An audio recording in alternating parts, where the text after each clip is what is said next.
Okay, so let's start today's week with some very interesting news. Basically, Martin Scorsese sent a list of his 50 favorite British films to Edgar Wright. Edgar Wright then took that list and sent it to Quentin Tarantino, and they both watched those movies. And now Empire has released a podcast with both of them talking about movies for almost 3 hours, and it is really interesting. They talk about the British movies that I mentioned and about movies like The Terminator and Alien, its sequel Aliens, and a lot of other things. So if you like podcasts or if you like any of those directors, you should definitely check it out. Okay, so we have a lot of casting news as well. The first one being that we have the official cast for Game of Thrones prequel. Now, if you're not familiar, Game of Thrones is making a prequel about House Targaryen, their rise in Westeros, and probably their eventual downfall.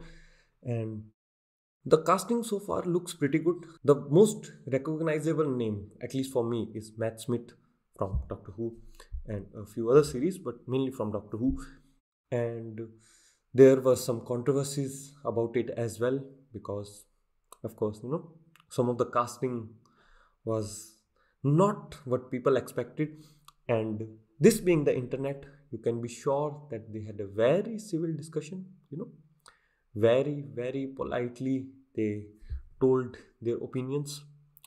But still, I'm going to hold off on the judgment until I watch the show, which might be out in 2022, I think, with the rate of production that they are going at. Okay, so the second news is even more important. We finally have the official casting for the Last of Us show. Now, Pedro Pascal is going to play Joel, and Bella Ramsey is going to play Ellie. Pedro Pascal was in Narcos, Game of Thrones, recently The Mandalorian, and Bella Ramsey was also in Game of Thrones. She was Lyanna Mormont. Now, I really like Pedro Pascal as Joe. I am not too sure about Bella Ramsey. Maybe because I've only seen her in Game of Thrones.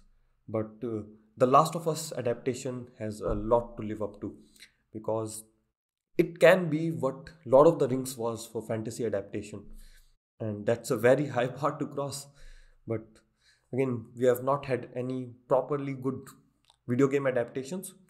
And Last of Us is probably going to be that the way it's going. We just have to wait and see. Also, we all have another reboot being announced of the movie Mr. and Mrs. Smith with Brad Pitt and Angelina Jolie. This time, Mr. and Mrs. Smith are going to be played by Donald Glover and Phoebe Waller-Bridge. Now, this has some serious potential. Donald Glover had one of the best male-led comedy series of the last decade, and Phoebe Waller-Bridge had the best and female-led comedy series of the last decade. So them being together can work out really well. But Mr. and Mrs. Smith, it's an interesting idea if done well. Two assassins trying to kill each other. Still, as always, we just have to wait and see if this is going to be good or not. And for anyone looking forward to the season 3 of Mandalorian, Gina Carano has been fired from the cast of The Mandalorian. She has been very vocal about her political beliefs on her social media, and this time she took it a little too far by comparing being a conservative in United States to being a Jew during the Holocaust, which was not well received at all, and this led Disney to fire her from all the projects that she was working on. So they are either going to recast her character or give us an explanation during season 3 why her character is missing. Now, about how HBO Max is going in a really bad direction. So there was a show on HBO Max called Infinity Train, and it was a really good animated show. I have only watched season 1, and there are apparently 3 seasons. And HBO has cancelled the show after 3 seasons, stating that it's a little too dark and a little too complicated for a kids show because it's animated, so they think that it's a kids show, but it is a really good show. And you know what HBO is giving you in return of taking away some really good characters, great animation, great storyline? They are giving you an adult Velma series. That's what HBO thinks people want. And if you think that is the worst news you are going to hear today, there are some studio is apparently making a live action Uno movie. That's right, a live action Uno movie based on the card game. It gets better. It's a heist movie. A live action Uno card game heist movie. It gets even better.